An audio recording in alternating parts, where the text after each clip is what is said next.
Look at this fisherman in Kenya. He doesn't haul in nets of fish, but he still brings in over $50,000 a year. How? By selling air.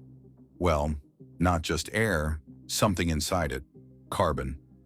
He and his neighbor protect a stretch of mangrove forest that quietly pulls carbon dioxide from the sky.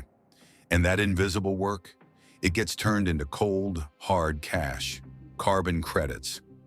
Meanwhile, across the ocean, a company like Tesla turns this idea into billions.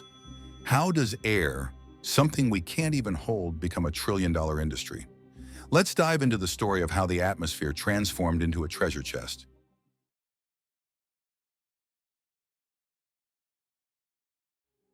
The 1980s roll around, and the world is buzzing with factories, cars, and smokestacks. Industrialization is king, but the planet starts choking. Scientists sound the alarm. Carbon dioxide is heating things up. Governments scratch their heads. How do you control something as massive as pollution? Think of it like a permission slip for pollution. Factories could still release carbon dioxide, but only if they had a permit. It's crude, it's simple, but it plants a seed. Back then, no one knows this will grow into a market worth trillions.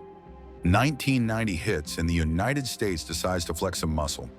Congress passed the Clean Air Act, a game changer. Heavy polluters, think coal plants and steel mills, now have to pay for every puff of smoke they cough up. No more free rides.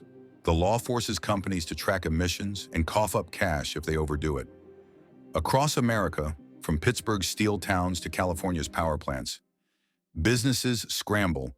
1997 arrives and the United Nations steps onto the stage with the Kyoto Protocol. This isn't just an American thing anymore, it's global.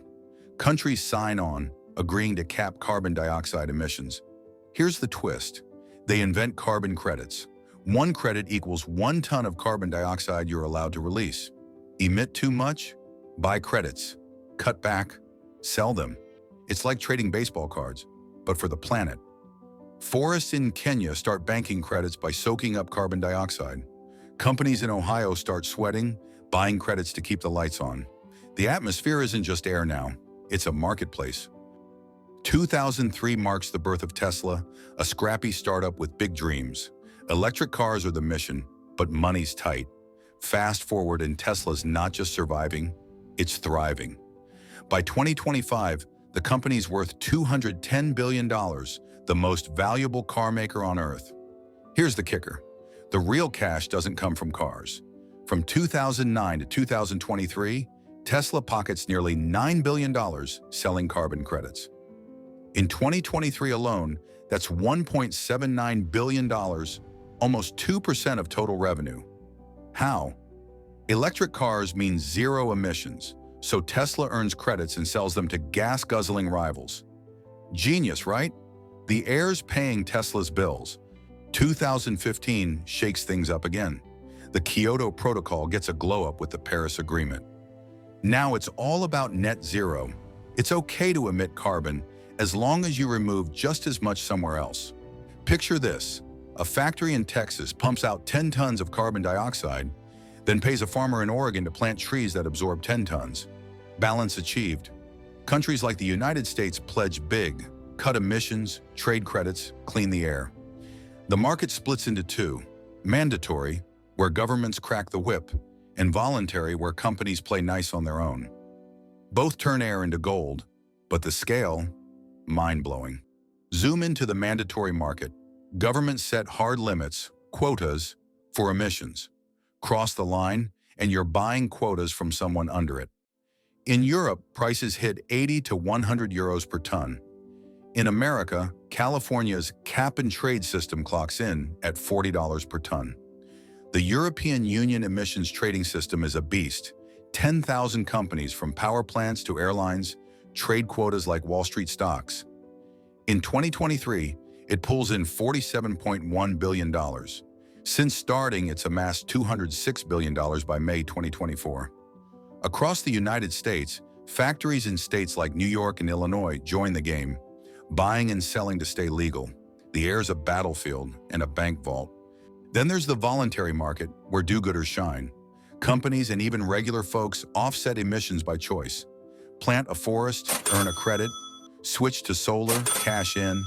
Prices are low, $1 to $15 per credit, but volume is huge. Groups like Verified Carbon Standard and American Carbon Registry certify projects, from wind farms in Texas to reforestation in Appalachia. Forestry leads the pack, 245.7 million credits traded in 2021, 45% of the global haul. Each credit fetches $9.72 on average. Renewable energy follows with 93.8 million credits in 2020. The atmosphere is a piggy bank, and America's cracking it open. 2020 is a turning point for Tesla. After years of red ink, $2.24 billion lost in 2017, the company finally sees green. Not from car sales, though. Carbon credits saved the day. Tesla's electric empire means surplus credits, sold to Detroit's old-school car makers scrambling to meet emission rules. Nearly free to produce, these credits turn air into a $9 billion lifeline over a decade. By 2023, Tesla's laughing to the bank with $1.79 billion from credits alone. The atmosphere isn't just powering cars, it's fueling a fortune. 2025 dawns, and America's deep in the game. California's system hums along, while states like Oregon and Washington push renewable energy, churning out credits. Forests across the U.S. absorb 11 billion tons of carbon dioxide yearly, a natural gold mine. Agriculture joins in.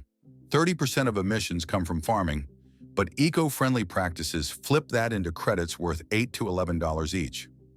Transportation's next. Electric buses in Chicago, bike lanes in Seattle, credits pile up.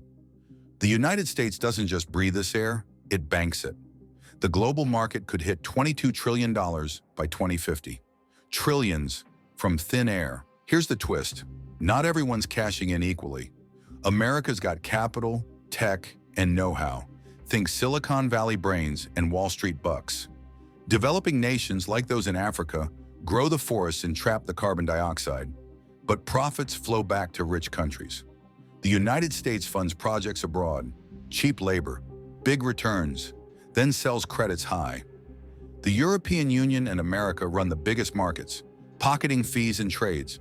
The atmosphere is worth trillions, but the game's tilted. Who's really breathing easy? So, how did the atmosphere become trillions of dollars? It started with a spark in the 1980s, ignited in America in 1990, went global in 1997, and exploded with players like Tesla by 2003. Today, in 2025, it's a full-blown industry, mandatory quotas, voluntary credits, and a planet-sized payday. From Kenyan mangroves to American highways, the air's a currency. The question now, can it save the Earth or just fatten wallets? One thing's clear, every breath's worth a fortune. What do you think? Genius move or global gamble? Drop your thoughts below.